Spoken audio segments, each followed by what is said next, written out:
With Doubtnut, get instant video solutions to all your maths, physics, chemistry, and biology doubts. Just click the image of the question, crop the question, and get instant video solution. Download Doubtnut app today.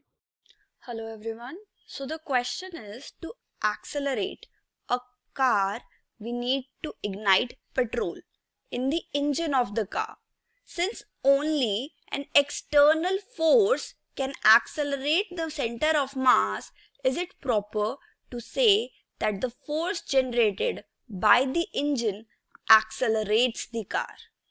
No, it is not proper to say that the force exerted by engine is the cause of acceleration for the car, because first of all we know that the force exerted by engine is not along the motion of the car. The force exerted by engine is not along the motion of the car, first point. Secondly, we also know that even if it was to be along the motion of car, it would be an internal force. The force generated by the engine will be an internal force. So what is causing the motion of the car to accelerate when engine starts? The rotational motion. The rotational motion of the engine, which is causing the tires to rotate on the road.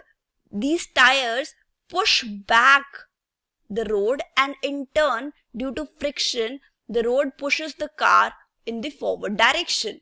So it is very wrong to say that engine is accelerating the car. Why? Because firstly, the motion is not even along the acceleration of the force of the engine is not along the motion of the car. Secondly, even if it was to be along the motion of car, it would be an internal force, and we know that no internal force can accelerate the body.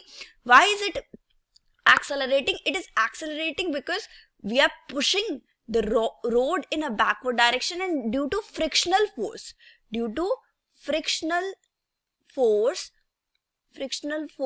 between the car and road, the road is pushing back the car, and hence the car is accelerating, and we know frictional force is an external force, and hence it is causing the acceleration in the car. So it is not proper to say, but we say it in a common language. Okay, thank you. For class 6 to 12, IIT JEE and NEET level. Trusted by more than 5 crore students. Download Doubtnut app today.